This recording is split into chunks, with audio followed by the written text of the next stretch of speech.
Le championnat du monde des rallyes avait rendez-vous en Argentine pour une épreuve de 1300 km marquant exactement le cap de la mi-saison. L'Argentine comportait 3 étapes se déroulant à 100% sur la terre et mettait aux prises les 3 équipes de pointe de la compétition routière, Mitsubishi, Ford et Subaru, et par conséquent 3 chefs de file. Tommi Mäkinen, le leader du championnat du monde chez Mitsubishi. C'est très rapide et parfois très sinueux, mais l'important, c'est que le revêtement est bon. Bien sûr, c'est toujours un peu difficile quand on découvre un rallye pour la première fois. Carlos Sainz chez Ford.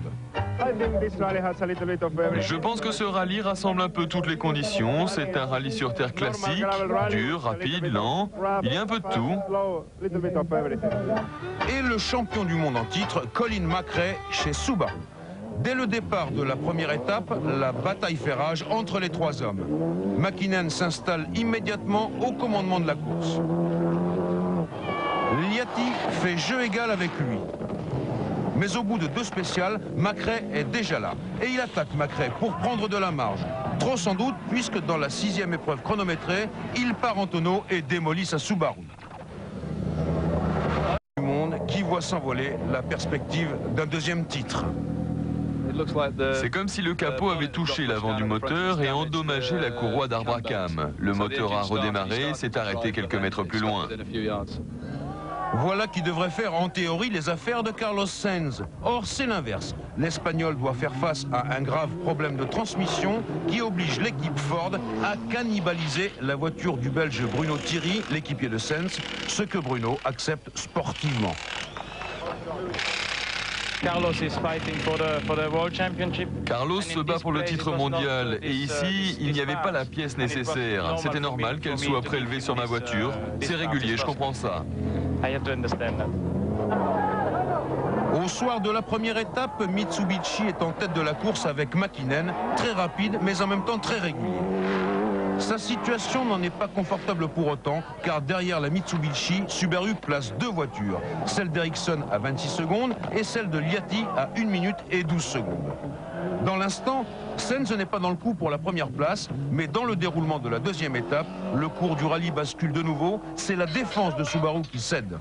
Liati détruit le train avant de son Impreza sur une bosse un peu plus haute que les autres, un peu trop haute. Dans la dernière spéciale, on s'est envolé sur une bosse.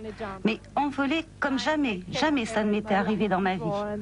Avant d'atterrir, nous avons grimpé très haut et soudain la voiture a basculé, l'avant s'est planté dans le sol. Nous avons fait un trou dans la terre en nous posant et bien sûr, on a tout cassé.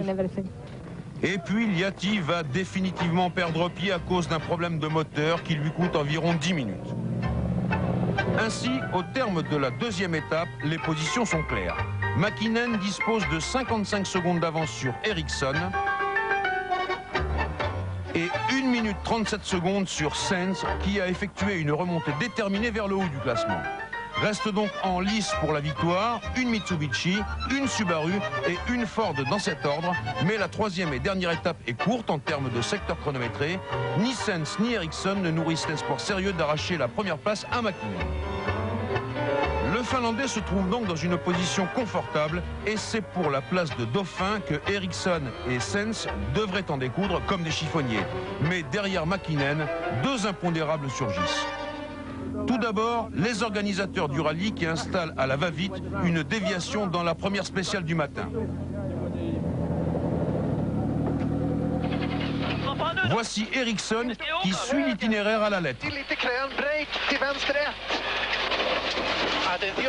Et voilà Sainz qui emprunte le parcours improvisé et perd des secondes.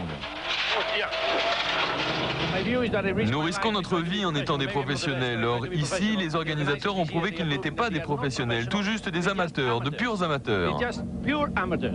Avantage Ericsson par conséquent. Et puis, 20 km plus loin, crevaison spectaculaire d'Ericsson qui perd au moins 2 minutes.